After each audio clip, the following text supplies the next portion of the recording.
নবীজি বলেছেন, যখন একটা জাতির ব্যবসায়ীরা মাপে কম দেওয়া শুরু করে, মিথ্যা কসম করে পণ্য বিক্রি করা শুরু করে এবং আমানতের খেয়ানত করে, তখন ওই জাতির উপর দুর্ভিক্ষ চাপিয়ে দেওয়া হয়।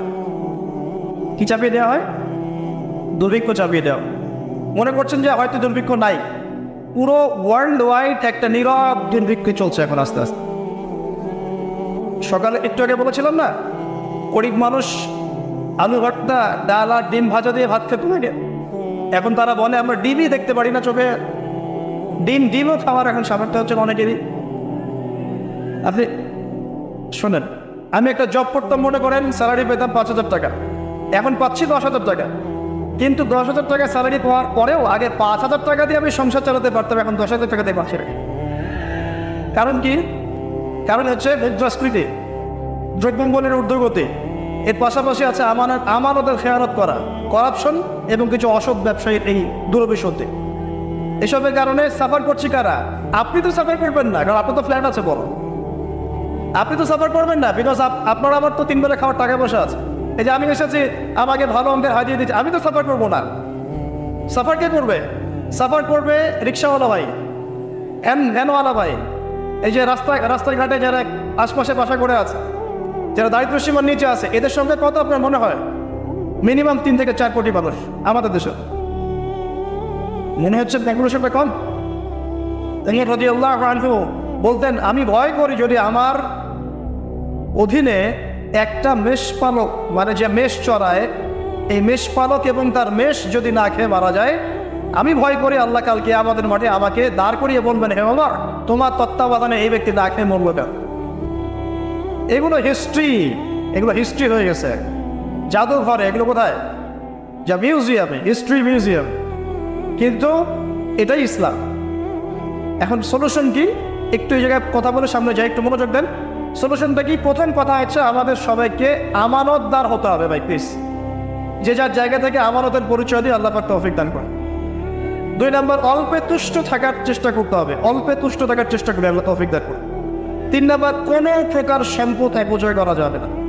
কোনো প্রকার সম্পদ না, ব্যক্তিগত না সোশ্যাল, না আমরা জনগণ, রাষ্ট্রীয় সম্পদ, কোনোভাবেই সম্পদ অপচয় করা যাবে। আমরা প্রচুর অপচয় করি, প্রচুর। আমরা জনগণরাই করি। আমরা কি দুধে দেওয়া তুলসী পাতা মনে করছেন নাকি? জনগণ দুধে দেওয়া তুলসী পাতা মনে করছেন? কে বলেছে মাপে কম দিতে? ওকে সরকার ফোর্স করেছে? ও দিল কেন? কে পাবে? এখানে কার দোষ বলেন? আমরা অলওয়েজ আঙ্গুল উপরের দিকে, সবার আগে আঙ্গুল হবে এই দিকে, নিজের দিকে। আমরা অলওয়েজ মানুষের ফেস দেখার চেষ্টা করি। আগে ফেস দেখবো, নাই নিজের ফেস, তারপরে মানুষের ফেস। আমরা মাপে কম দেই, আমরাই তো সুদ খাচ্ছি, আমরাই ঘুষ নিচ্ছি, আমরাই দুর্নীতি করছি, আমরা মানুষের সংখ্যায় ন্যায়ভাবে হস্তক্ষেপ করছি, আমরা রাষ্ট্রের সংখ্যায় অপচয় করছি। আমরা সিগন্যাল দিয়েছে, আপনি মানলেন না, তো সিগন্যাল দিয়েছে মানলেন না, এখানে তো আপনি খেয়ালত করলেন। টোল দিয়েছে, টোল, আপনি ফুস করে গাড়িটা টান দিয়ে চলে গেলেন, আপনি তো খেয়ালত করলেন এখানে। এই ট্যাক্স তো রাষ্ট্রের পাওনা ছিল, দীর্ঘদিন বিল পড়ে আছে, আপনি দিচ্ছেন না বিল, ট্যাক্সের টাকা দিচ্ছেন না, বিল দিচ্ছেন, আপনি তো খেয়ালত করছেন এখানে। এই হিউজ অ্যামাউন্ট অফ যদি করাপ্টেড মানিগুলোকে এক জায়গায় করা যায় না, বাংলাদেশ হবে নিউ ইয়র্ক এক সময় থেকে নিতে। বস্তুবাদিতার কথা বলছি, বস্তুবাদিতার দিক থেকে, কনস্ট্রাকশন এইসবের দিক থেকে আর কি, life first lane of life, এই দিক থেকে যে জিডিপি এরকম থাকবে, যদি সব করাপশনের টাকাগুলোকে আপনি জড়ো করতে পারতেন। কিভাবে সম্ভব? কে নিবে এই উদ্যোগ? আল্লাহ পাক এমন ব্যক্তিত্বের উপর থেকে নিয়ে আসুন বলি আমি। দোয়া করতে পেরে দোষ আছে? XYZ whoever he is, এটা বড় কথা না। বড় কথা হচ্ছে কার হাতে ইনসাফ প্রতিষ্ঠা হয়। আল্লাহ পাক তৌফিক দান। আল্লাহ পাক আমাদের সবাইকে তৌফিক দান, সবাইকে সবার জায়গা থেকে সৎ হওয়ার তৌফিক দান। আল্লাহ পাক সবার আগে আমাকে সৎ হওয়ার তৌফিক দান এবং আপনাদের সবাইকে সৎ হওয়ার তৌফিক দান। আগে ভালো মানুষ হই, আগে ভালো মানুষ হই। আমি আমাদের মাদ্রাসা স্কুলের টিচারদেরকে আগে বুঝাই, ছাত্রদেরকে এই পুঁথিগত বিদ্যা পরে শেখান, আগে শিখান তারা কিভাবে ভালো মানুষ হয়। ওদেরকে মোরালিটি শিখান, এথিক্স শিখান। ওই পুস্তকে ডিগ্রি সার্টিফিকেট অর্জন করে আমি কি করব যদি আমি ভেতর থেকে মানুষ হতে না পারি? অনেক ডিগ্রি আছে আমার, কিন্তু আমি তো হিংসা করি মানুষকে, আমি আত্ম অহংকারে ভুগি, আমি অন্যের উন্নতি দেখতে পারি না, আমি মিথ্যা বলছি, প্রতারণা করছি, তাহলে আমি তো ভিতর থেকে পুঁথিগত বিদ্যায় দক্ষ হয়ে আল্লাহর কাছে পার পাবো না, পাবো? আল্লাহ পাক আমাদের সবাইকে ভিতর থেকে ভালো হওয়ার তৌফিক দান করুন বলি। আর এটা করতে হলে প্রথম ট্র্যাক যেটা বললাম ভাই, দুনিয়ার নেশায় ডুবে যাওয়া যাবে না। দুনিয়াকে আমরা মনে করব দুনিয়া আমার প্রয়োজন, যতটুকু আমার হয়ে যায় সন্তুষ্ট থাক। আমরা অল্পতে তুষ্ট থাকার মানসিকতা ব্যবহার করে আল্লাহ পাক তৌফিক দান করে। এরপর দুনিয়ায় আসার উদ্দেশ্যটা মাথায় রাখবে, এসেছে কি করতে? আল্লাহর ইবাদত করতে। আর এই প্রশ্নের উত্তর আমরা বের করে নিয়ে আসলাম, ইবাদত মানে শুধু নামাজ রোজা হজ যাকাত নয়। ইবাদত মানে আমার জীবনের প্রতিটা কাজই ইবাদত। 3 শর্ত পূরণ করতে হবে। 1, আল্লাহর জন্য হতে হবে। 2, রাসূলের সুন্নাহ মাফিক হতে হবে। 3, আমাদের উপার্জনটা হালাল হতে হবে। এই হালাল এই কথা বলতে গিয়ে এই জায়গায় এসেছিলাম যে এই বিশ্বে হালাল খাওয়াটা খুব টাফ, কিন্তু অসম্ভব না। এখানে এই আয়াতের উপর আমল করলেই ইনশাআল্লাহ আল্লাহ মাফ করে দিবেন। সেটা হবে ফাত্তাকুল্লাহা মাসতাতা'তুম, ফাত্তাকুল্লাহা মাসতাতা'তুম। আল্লাহ পাক বলেছেন তোমরা সাধ্যে মেটে আল্লাহকে ভয় করো, তোমরা সাধ্য মতো ভয় করো। আমি বেঁচে থাকার চেষ্টা করি, আল্লাহ ওই চেষ্টাটাই দেখবেন ইনশাআল্লাহ। 3টা জিনিস আমি আপনাদের মধ্যে ঢুকিয়ে দিতে চাই আজকের লেকচারে, যেটা আমি নিজের মধ্যে নিয়ে চলি যেদিন থেকে ইসলামের বুঝ এসেছে ওই দিন থেকে। 1, স্বপ্ন। 1 কি? স্বপ্ন। আপনি স্বপ্ন দেখতে শেখেন, ড্রিম বিগ। আপনি বড় স্বপ্ন দেখতে শেখেন। স্বপ্ন দেখেন যে ইনশাআল্লাহ একদিন পুরো বাংলাদেশ কেন পুরো বিশ্বে ইসলামের জয় জয়গান হবে ইনশাআল্লাহ। কথিত ইসলাম না, প্রকৃত ইসলামের চাপ। কথিত আর প্রকৃত ইসলাম কিন্তু এক না। কথিত ইসলাম মানে ইসলামের নামে ধর্মীয় ব্যবসা আছে, ইসলামের নামে মাজার পূজা আছে, ইসলামের নামে অনেক ভণ্ডামি আছে, আচ্ছা না? ইসলামের নামে অনেক কিছু চলে যেগুলো আসলে ইসলামের সাথে সম্পর্কিত না। মানুষ করছে, মানুষ ইসলাম মনে করে। আমরা কথিত ইসলামের কথা বলছি না, প্রকৃত ইসলামের কথা বলছি। কোন ইসলাম? যে ইসলাম রাসূল সাল্লাল্লাহু আলাইহি ওয়াসাল্লামের যুগে ছিল, সেই ইসলাম। যে ইসলাম আবু বকর সিদ্দিকের যুগে ছিল, যে ইসলাম উমর ইবনুল খাত্তাবের যুগে ছিল, যে ইসলাম উসমান আলী রাদিয়াল্লাহু আনহুমা তাদের যুগে ছিল, যে ইসলাম আদম থেকে নিয়ে মুহাম্মদ সাল্লাল্লাহু আলাইহি ওয়াসাল্লাম পর্যন্ত 1,24,000 নবী রাসূল আল্লাহর জমিনে প্রতিষ্ঠা করে গেছেন, ওই ইসলামের কথা বলছি।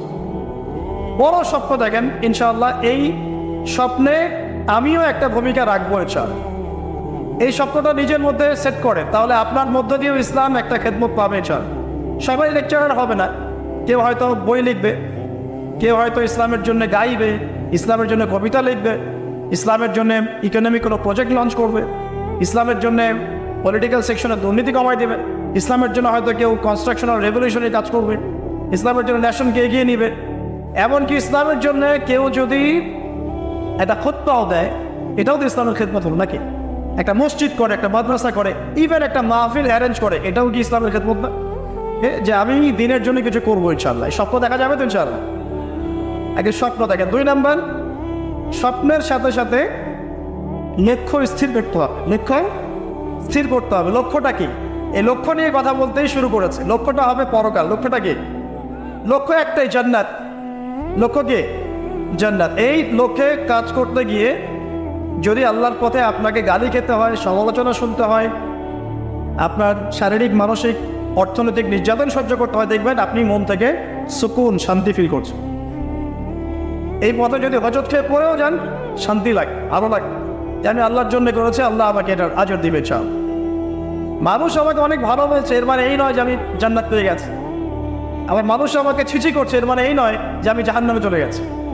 প্রকৃত ভালো আর মন্দের মানদণ্ডে আল্লাহ তো ফিক্স করবেন ইনশাআল্লাহ কাল কিয়ামতের মাঠে। ফামান যুহজিহা আনিন নার ওয়া উদখিলাল জান্নাতা ফাকাদ ফাজ। ওই দিন আল্লাহ পাক যাদেরকে জাহান্নামের আগুন থেকে বাঁচাবেন, জান্নাতে ঢোকাবেন, একমাত্র তারাই সফল, আর কেউ সফল নয়। আমি বলি এই আয়াত হচ্ছে, দিস আয়াত is the definition of success. এই আয়াত হচ্ছে সাফল্যের সংজ্ঞা। এই যে সাফল্য সাফল্য করি আমরা, বাবা তোমাকে সফল হতে হবে, বাবা তোমাকে সফল হতে হবে। হ্যাঁ, what is the definition of success?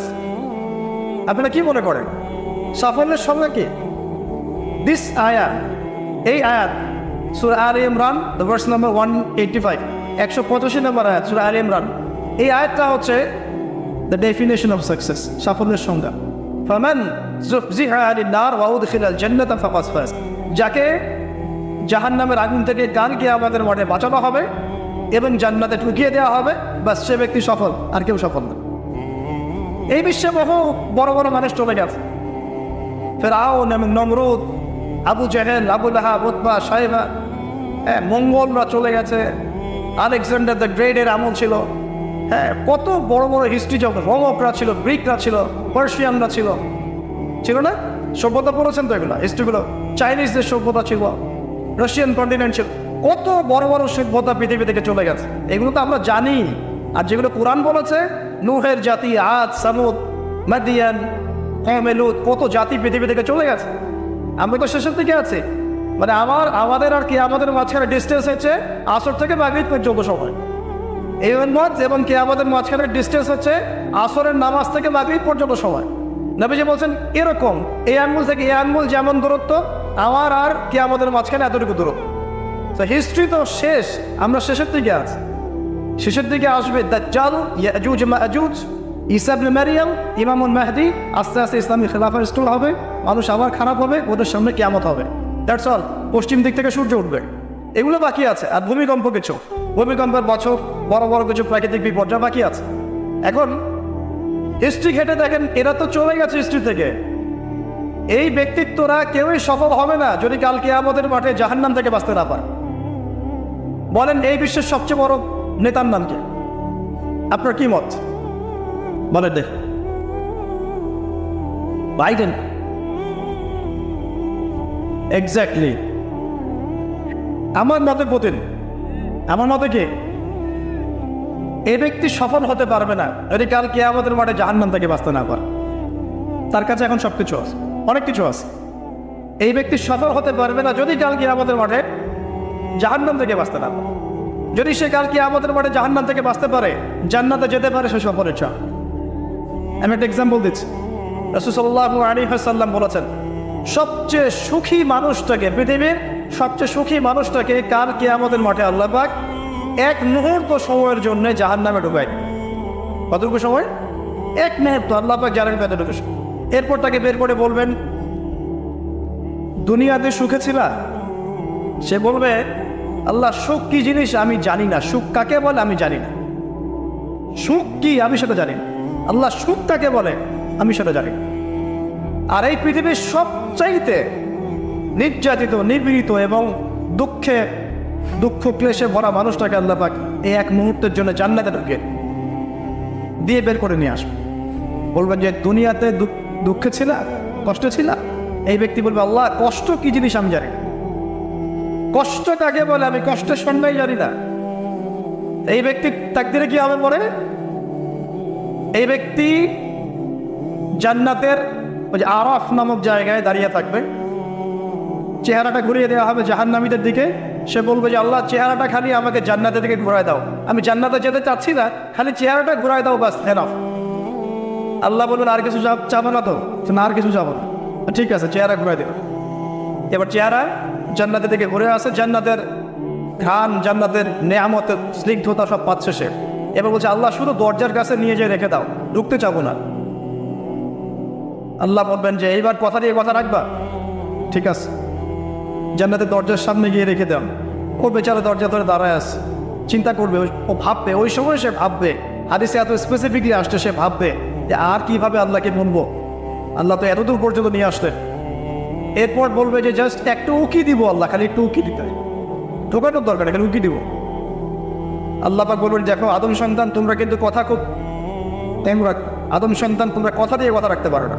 ওই যে আদম আলাইহিস সালামকে বলা হয়েছিল না, ওয়ালা তাকরাবা হাযিহি শাজারা, তোমরা গাছের কাছে যেও না, তাও তারা গাছের কাছে চলে গেলেন। তোমরা কথা দিয়ে কথা রাখো না। এবার উকি দিয়ে সে বলবে, আল্লাহ এতদূর যখন নিয়ে আসছো, আল্লাহ আমাকে আর এখান থেকে দূরে ঠেলে দিও না, আমাকে ঢুকাই দাও আল্লাহ জান্নাতে। আল্লাহ পাক তাকে জান্নাতে ঢুকাই দিবেন এবং এই দুনিয়ার চাইতে 10 গুণ বেরো জান্নাত তাকে দেবেন ইনশাআল্লাহ। তাহলে আমরা বুঝতে পারলাম যে দুনিয়ার পাঁচটা নেতা কি আর আসল প্রকৃত সাফল্য কাকে বলে। আরেকটা কথা বলে, এক ব্যক্তিকে জাহান্নামের শাস্তি দেওয়া হবে বছরের পর বছর, অনেক বছর, অনেক বছর, কত বছর আল্লাহ ভালো জানেন। কারণ জাহান্নামের উপর থেকে ছেড়ে দেওয়ার পরে জাহান্নামের তলায় গিয়ে পৌঁছাতেই মানে কত হাজার হাজার বছর পার হয়ে যাবে মানুষ জানে না। এত গভীর জাহান্নাম, এত গভীর।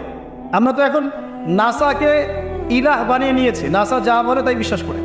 ও বলে মঙ্গলে পানি আছে, আমরা বলি হ্যাঁ পানি আছে। ও বলে চাঁদে এই আছে, আমরা বলি হ্যাঁ সেই আছে। নাসা যদি এখন বলে জাহান্নাম নামে একটা জায়গা আছে, কালকে দেখবেন সব মানুষ বিশ্বাস করছে জাহান্নাম নামে একটা জায়গা আছে। এটা হলো যে সায়েন্সকে আমরা এখন উপাস্য বানাচ্ছি, এটা একটা শিরক, আধুনিক শিরক। আধুনিক আরো শিরক আছে, আল্লাহর হালালকে হারাম করা, আল্লাহর হারামকে হালাল করে দেওয়া। ওইদিকে আমি যাচ্ছি না।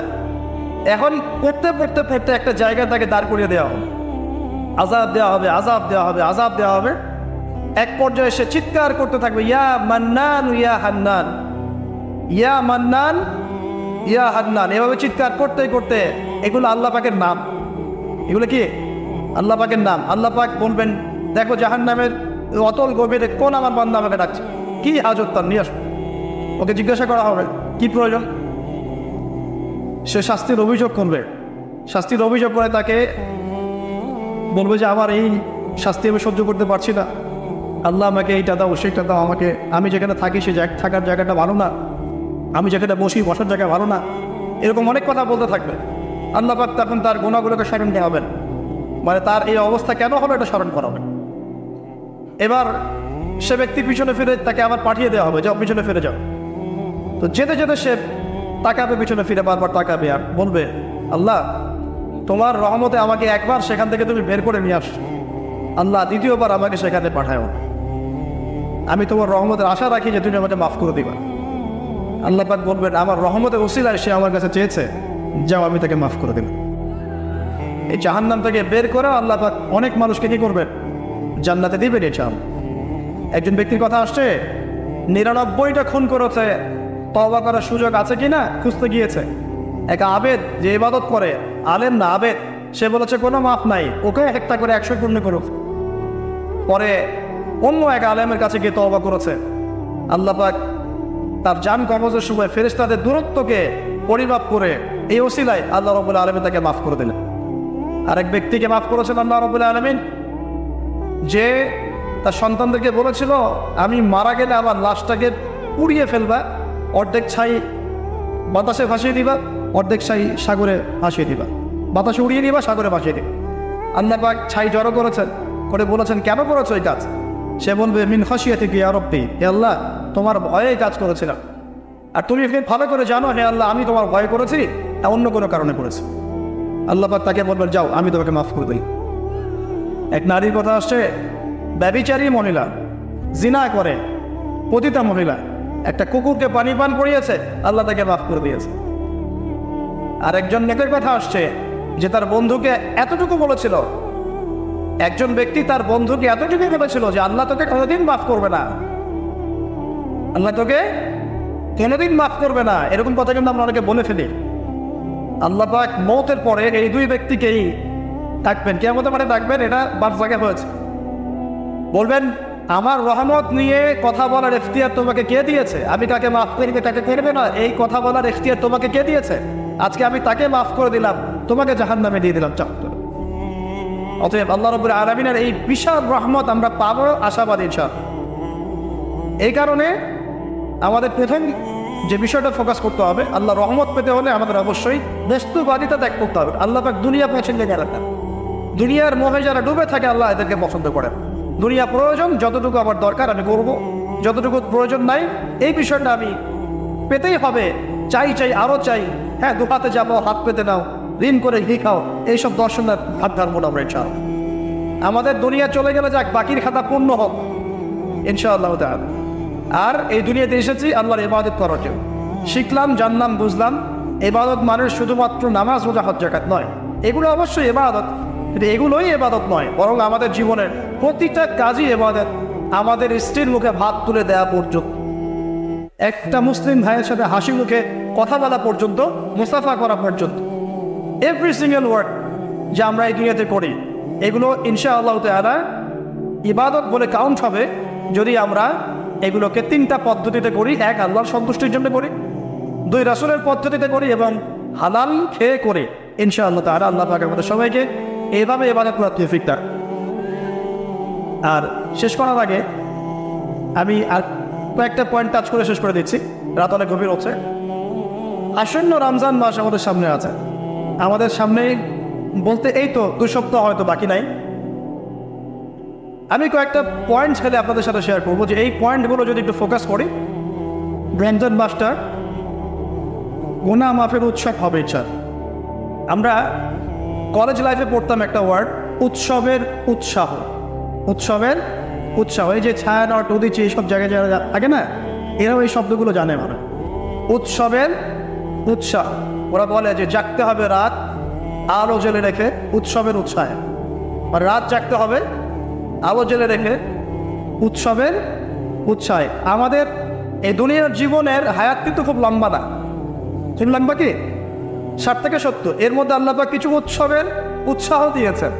যেমন শবে বরাত, যেমন শবে বরাতের রাত, এই রাতে ব্যক্তিকেন্দ্রিক তো কিছু ইবাদত করা যায়, সামগ্রিক না হলে।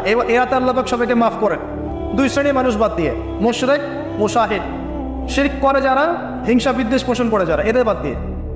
শাবান মাস বেশি বেশি নবী রোজা রাখতেন, আরাফার দিন, আশুরা, মুহররম, জিলহজ মাসের প্রথম 10 দিন, কিছু উৎসবের উৎসাহ আল্লাহ দিয়েছেন, দেন নাই? সবচেয়ে বড় উৎসব কোনটা বলেন তো? এই যে রমজান মাস। এখন এই মাসে আলো জ্বালা থাকবে উৎসবের উৎসাহে। কিভাবে? প্রথম কথা বলে, দুনিয়াবি বাজার ঘাট শপিং টপিং যা যা আছে আগে ভাগে এই কয়দিনে করে ফেলেন, যাদের সামর্থ্য আছে। যাদের সামর্থ্য নাই তারা, আমি বলেছি, প্রজেক্ট করতে হবে, সোশ্যাল প্রজেক্ট। আমরা সামর্থ্যবানদের টাকাগুলোকে কিন্তু সৎ মানুষ কালেক্ট করবেন, করে যাদের সামর্থ্য নাই তাদের ঘরে মাসের বাজার পৌঁছে দেবেন। পারা যাবে না ইনশাল্লাহ?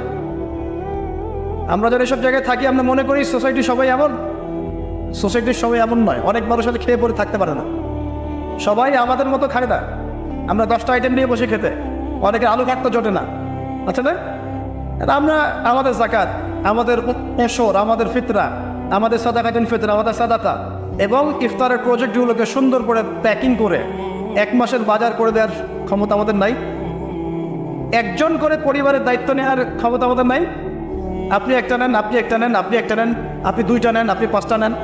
দেখবেন ইনশাআল্লাহ তাআলা যখন আমরা খাবার ভাগাভাগি করে খাবো, ইনশাআল্লাহ সমাজের দারিদ্রতা কমে যাবে। কি উন্নতি, কি সবার মধ্যে সম্প্রীতি ছড়িয়ে দেওয়া উন্নতি, সবার মধ্যে এই যে ভালোবাসা ছড়িয়ে দেওয়াটা কিন্তু সমাজের উন্নতি। উন্নতি মানে আমরা আসলে কি বুঝি? খালি কনস্ট্রাকশন নির্মাণ করে উন্নতি? সবার মধ্যে সম্প্রীতি ছড়িয়ে দেওয়াটা উন্নতি। ইভেন এই প্রজেক্টে আপনি অমুসলিম ভাইকেও শরিক করতে পারেন। হ্যাঁ, যাকাতের অর্থ অমুসলিমকেও দেওয়া যায়, তার অন্তর ইসলামের দিকে আকর্ষিত হবে ইনশাআল্লাহ। মুসলিমরা আমাকে সহযোগিতা করেছে, তার আমাদের রিলিজিয়নের প্রতি তার একটা সফট কর্নার তৈরি হবে ইনশাআল্লাহ। এগুলো করা বন্ধ করেছে বলেই তো অন্যরা এগুলো কাজ করছে। আর নীরবে আস্তে আস্তে বাংলাদেশে বহু মানুষ বিধর্মী হয়ে যাচ্ছে, এগুলো তো খবর রাখেন না। আল্লাহ পাক আমাদেরকে বোঝার তৌফিক রাখবেন। আগে রমজানের প্রিপারেশন নেন, এটা গেল একটা পারিবারিক ইকোনমিক প্রিপারেশন। আধ্যাত্মিক প্রিপারেশন কি? হুট করে রমজান মাসে গিয়ে সব ইবাদত একসাথে ধরা যায় না। এই কারণে এখন থেকেই নামাজ, তেলাওয়াত, তাফসীর পড়া, একটু তাহাজ্জুদ, চাষতের নামাজ, ইশরাকের নামাজ, জিকির আজগার, এগুলো একটু ধরার চেষ্টা করে, যাতে রমজান মাসে গিয়েই আমি একদম যেন মোমেন্টামটা যেন ধরতে পারি ইনশাআল্লাহ। আল্লাহ পাক তৌফিক দান। 3 নম্বর হচ্ছে অপচয় ধরনের রমজান মাসে। অনেকদিন বলছে 5টা খেজুরে যদি ইফতার হয়ে যায়, 6 নম্বর খেজুর আপনি খাওয়ান দরকার নাই, আপনি দান করে দেন। 2টো জামা দিয়ে ঈদ হয়ে যাচ্ছে, 4টা জামা কেনার দরকার নাই, বাকি 2টো দান করে দেন। আপনার পরিবারের জন্য যদি 30 কেজি চাল যথেষ্ট হয়, 40 কেজি কেনার দরকার নাই, বাকিটা দান করে দেন। দেখুন মানুষ রমজান মাসে ইফতার করবে, ইফতার করে আল্লাহর কাছে বদদোয়া করবে, দেখে নিন, বলবে যে আল্লাহ আমি ইফতার করার খাবারটুকু পাচ্ছি না। পুরো বিশ্বের ইকোনমিক অবস্থা কিন্তু সুবিধার না। আস্তে আস্তে আমাদের এগুলো বুঝতে হবে। আল্লাহ আমাদেরকে শুধু কোরআন তেলাওয়াত পড়লেই তো হবে না, এগুলো অর্থ তো বুঝতে হবে। কোরআন হাদিস দিয়ে বিশ্বটাকে তো নির্মিত হবে কি না? আল্লাহ তৌফিকের আয়াত করুন, অপচয় না করে। আর রমজান মাস আসার আগেই আল্লাহর ওয়াস্তে সবার ঘরে ঘরে কোরআন এবং কোরআনের তাফসীর কেনা চাই। এই রমজান মাস আমরা কোরআন পড়ে শেষ করে দেবো। রমজান মাসের সবচেয়ে ইম্পর্টেন্ট জিনিসটা কি বলেন তো? কোরআন নাজিল হওয়া। শাহরুর রমাদানাল্লাযী উনজিলা ফীহিল কোরআন। রমজান সেই মাস যে মাসে কি নাজিল হয়েছে? কোরআন। অতএব সবচেয়ে ইম্পর্টেন্ট পার্ট রমজানের কোরআন। যারা কোরআন তেলাওয়াত করতে জানি না, পড়া শিখবো, রাজি আছি ইনশাআল্লাহ? রমজান মাসের পুরো 30 দিন আমরা কোরআন তেলাওয়াত পড়া শিখবো ইনশাআল্লাহ। স্থানীয় ইমাম থাকতে পারেন, টিচার থাকতে পারেন, অনলাইনে শিখতে পারেন, অফলাইন কোর্স করতে পারেন, যেভাবে হয় আপনাকে শিখতে হবে। এর পাশাপাশি যারা হাফেজ এবং আমরা টুকটাক যারা আমি বুঝি, আমাদের প্রতি নসিহত হচ্ছে রমজান মাসে 30 দিনে প্রতিদিন 1 পারা করে আমরা তাফসীর পড়ব। 30 দিন 30 পারা শেষ ইনশাআল্লাহ পারা যাবে ইনশাআল্লাহ। রমজান মাসে আর কি কাজ করব? তারাবি সালাত জামাতে পড়ার চেষ্টা করব। আর যে তারাবি জামাতে পড়বে সে 5 ওয়াক্ত নামাজ তো অবশ্যই জামাতে পড়তে হবে। জামাত যদি কোনো কারণে মিস হয়ে যায় নামাজ বাদ, একাকি হলে নামাজ পড়তে হবে। হ্যাঁ, যদি দেখেন জামাতে তারাবি পড়তে পারছেন না, ফ্যামিলিকে নিয়ে প্রয়োজনে তারাবি পড়েন, ফ্যামিলি মেম্বারদেরকে নিয়ে আপনি তারাবি পড়েন। আপনি পুরো কোরআনের হাফেজ না, 1 পারা জানেন 1 পারা দিয়ে পড়েন। আপনি 20টা সূরা জানেন, একটা সূরা বারবার রিপিট করে করে পড়েন। নামাজটাকে ধীর স্থিরভাবে লম্বা করেন। রাসূলুল্লাহ সাল্লাল্লাহু আলাইহি ওয়াসাল্লামের মতো তিনি লম্বা করে ধীর স্থিরভাবে রমজান মাসে কিয়াম করতেন। আল্লাহ আমাদের তৌফিক দান করুন। আর যাকাত যাদের ফরজ আছে রমজান মাসে অবশ্যই যাকাতগুলো দিয়ে দিব ইনশাআল্লাহ। যাকাত নিয়ে ডিফারেন্ট লেকচার আসবে ইনশাআল্লাহ, অনলি যাকাতের উপরে। যাকাত নাই ইসলামিক অর্থনীতির ভিত্তি থাকবে না। যাকাত প্রতিষ্ঠা না করতে পারলে চিরস্থায়ীভাবে সমাজ থেকে দারিদ্রতা দূর করা যাবে না, কোনোভাবেই যাবে না। আপনি অ্যাডাম স্মিথের বই সমাজে কায়েম করে ছেড়ে দেন, তারপরেও দেখবেন যে সমাজে দারিদ্রতা দূর হচ্ছে না 100%। যতক্ষণ পর্যন্ত মুহাম্মদ সাল্লাল্লাহু আলাইহি ওয়াসাল্লামের ছেড়ে যাওয়া এই যাকাত ভিত্তিক অর্থনীতি প্রতিষ্ঠা না করতে পারছে। আমি চ্যালেঞ্জ করলাম, অ্যাডাম স্মিথের বই দি ওয়েলথ নেশন আপনি প্রতিষ্ঠা করে দেন সমাজের মধ্যে, দেখবেন যে 100% দারিদ্রতা দূর হবে না, কখনো না। মুহাম্মদ সাল্লাল্লাহু আলাইহি ওয়াসাল্লাম রেখে যাওয়া সুন্নত যাকাতটা চালু করে দেন, দেখবেন ইনশাআল্লাহ কেউ না খেয়ে মারা যাবে না ইনশাআল্লাহ। এটা প্র্যাকটিক্যাল। অ্যাডাম স্মিথের জন্ম হয় নাই যখন উমর রাদিয়াল্লাহু আনহু এই যে তার খেলাফত চালাতেন, তখন কি তার জন্ম হয়েছে নাই? উমর রাদিয়াল্লাহু আনহু যুগে একটা মানুষ দেখাতে পারবেন দারিদ্র সীমার নিচে বাস করে? তখন ওয়েলথের মানদণ্ড কি ছিল? গোল্ড কয়েন, গোল্ড, দিনার। সাহাবীরা ছেড়ে যেতেন দিনার, দিরহাম। আমরা ছেড়ে যাই কাগজ। কি ছেড়ে যাই? কাগজ। আর মনে করি অনেক ধন আমার। কি একটা যুগ আসতো, মানুষ কাগজকে ধন মনে করে। সুবহানাল্লাহ। যাই হোক, ওদিকে যাচ্ছি না। যাকাতগুলো দেওয়ার চেষ্টা করে আল্লাহ পাক সবাইকে তৌফিক দেন। মনে রাখবেন, যে ব্যক্তি নামাজ পড়ে যাকাত দেয় না সে মুসলিম নয়। যে নামাজ পড়ে যাকাত দেয় না, যাকাত অস্বীকার করে, সে মুসলিম নয়। আর যে ব্যক্তি নামাজের ফরজিয়াতকে অস্বীকার করে সেও মুসলিম নয়। নামাজও থাকতে হবে, যাকাতও থাকতে হবে। আল্লাহ পাক তৌফিক দান করুন, আমিন। আর সবশেষ কথা হলো, রমজান মাসে আমরা যেটা বুঝি খাওয়ার আর পান করা ছেড়ে দেওয়ার নাম রোজা, এটাও ভুল কনসেপ্ট। শুধু খাবার আর পানীয় ছেড়ে দেওয়ার নাম রোজা বা সওম নয়, বরং আল্লাহ পাকের নিষেধকৃত যাবতীয় কবিরা গুনাহ ছেড়ে দেওয়ার নাম হচ্ছে সওম। সওম দেখে যদি আমি জেনা করি, গার্লফ্রেন্ডের সাথে চ্যাটিং করি আর ডেটিং করতে যাই, কফি খাই, হ্যাঁ, ইউনিভার্সিটিতে আমি বসে বসে তার সাথে ডেট করি, ফোনে চ্যাট করি, এখানে ওখানে লুকিয়ে লুকিয়ে দেখা করি, মিথ্যা কথা বলি, ভাবে কম দেই, সুদ খাই, মিথ্যা কথা বলি, প্রতারণা করি ইত্যাদি। রোজা রেখে যদি এই কাজগুলো আমরা করি, রোজা ভেঙে যাবে। বিশ্বাস করেন, রোজাটা ভেঙে যাবে, রোজা থাকবে না।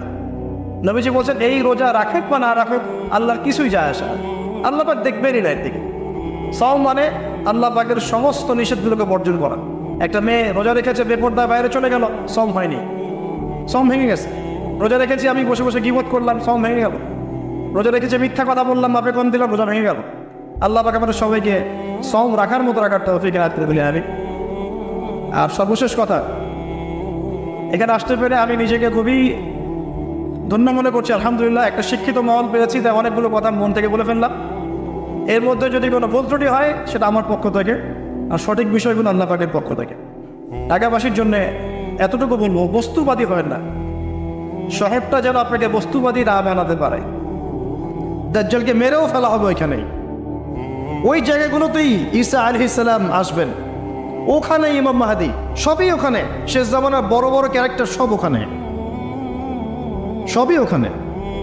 এমনকি যে বাহিনীর কথা বলা হয়েছে শেষ জামানায়, একটা বাহিনী, আল্লাহর সেনাবাহিনী, লড়তে লড়তে লড়তে লড়তে ওই জেরুজালেম পর্যন্ত চলে যাবে। পৃথিবীর কোনো শক্তি ওদেরকে দমন করতে পারবে না। এটাও হাদিস আসছে। এমনকি এমনও হাদিস আসছে যে লাতুকাতিলুন্নাল ইয়াহুদ, তোমরা ইহুদদের সাথে যুদ্ধ করবে, নবীজি বলেছেন। এমনকি কোনো ইহুদ যদি, ওদের কোনো যোদ্ধা যদি এই পাথরের বা গাছের পিছনে গিয়ে লুকায়, এই গাছ এবং পাথর কথা বলা শুরু করবে। যে কোনো আলেমকে জিজ্ঞাসা করে হাদিসটা বলে দিবে। গাছ এবং পাথর কথা বলা শুরু করবে, ইয়া মুসলিম, হে মুসলিম, হে মুসলিম সৈন্য, ইন্না ওয়ারা'আল ইয়াহুদ তাআল ফাকতুলহু, আমার পিছনে একজন লুকিয়ে আছে, আসো একে হত্যা করে যাও। গাছ এবং পাথর কথা বলবে। গাছ পাথর কেন কথা বলবে? কারণ আল্লাহ পাকের জড়বস্তু দীর্ঘদিন ধরে এদের জুলুম দেখতে দেখতে অতিষ্ঠ হয়ে যাবে। বড় বড় ইস্যু নিয়ে কোনো কথা নাই। আপনার মাসিকের মাসালা নিয়ে পড়ে আছেন, কতদিন লাগে মাসিকের মাসালা শিখতে? যৌন সহবাসের মাসালা শিখতে কতদিন লাগে? সহবাসের দোয়া শিখতে কতদিন লাগে? নামাজের নিয়মকানুন শিখতে কত বছর লাগে? এটা তো 10 বছর 11 বছরই শেষ হয়ে যায়। 10 বছর বয়সে নামাজ ফরজ হয়েছে, আপনার তো মোটামুটি 10 থেকে 12 বছরের মধ্যে নামাজের সব নিয়ম জানা উচিত। এখনও শেখাতে হবে সেজদায় হাঁটু আগে না হাত আগে, এখনও শেখাতে হবে হাত কোথায় বাঁধতে হবে, এখন এই মাসআলাগুলোকে নিয়ে ঝগড়া করতে হবে আর মসজিদ ভাগ করতে হবে। সুবহানাল্লাহ, কি চলছে উম্মার মধ্যে একটু ভাববেন না আপনারা? কি চলছে? এগুলোই চলবে, এগুলোই চলবে। সামনে একটা সময় আসতেছে, ওই দিকে আমি একটু পরে আসতেছি।